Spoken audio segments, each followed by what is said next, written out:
we've had almost 10 years of devolution. And one of the things that we realize is that devolution, even though it's an excellent thing, the implementation has come with a lot of pain points. Right at the beginning, we found that we had created 47 counties, but they were now operating like 47 countries. So moving a product from one to the other was a very significant challenge at the beginning. It still remains a challenge with some counties up to now. So if the national government and the county government can have a conversation that allows them to align the policies, one, it creates predictability. So when you're going to a certain county, you already know what the rates will be. There are things that need to be harmonized. If I'm using my truck through the various counties, it doesn't mean I'm advertising. And if I must pay for it, maybe I should be paying at the source county and then being able to move. So for us, our greatest cry is the cost of doing business. It will also allow us to help and support local manufacturing more. Actually, our cry to government is just one: the cost of doing business. If we can work on the cost of doing business, I think we will not only promote local developments, but we will also grow agriculture and manufacturing. I keep saying I do not think a country can grow on a strong agriculture and a strong manufacturing if it doesn't have a strong retail.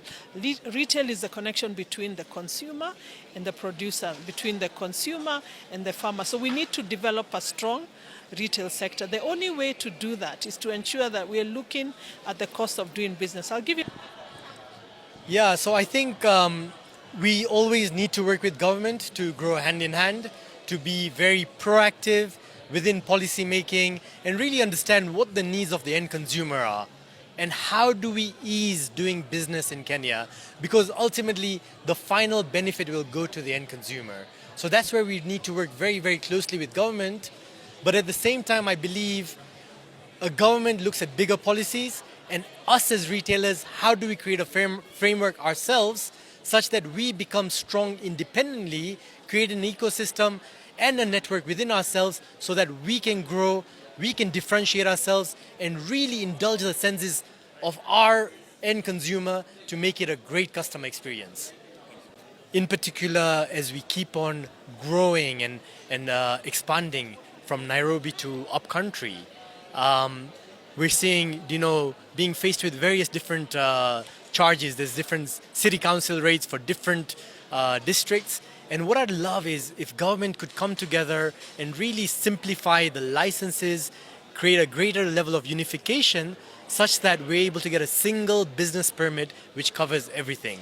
And this will really help, retailers flourish, work better, work easier, so that we ease the cost of doing business in Kenya and really get to the end customer, which is the true reason why retailers exist.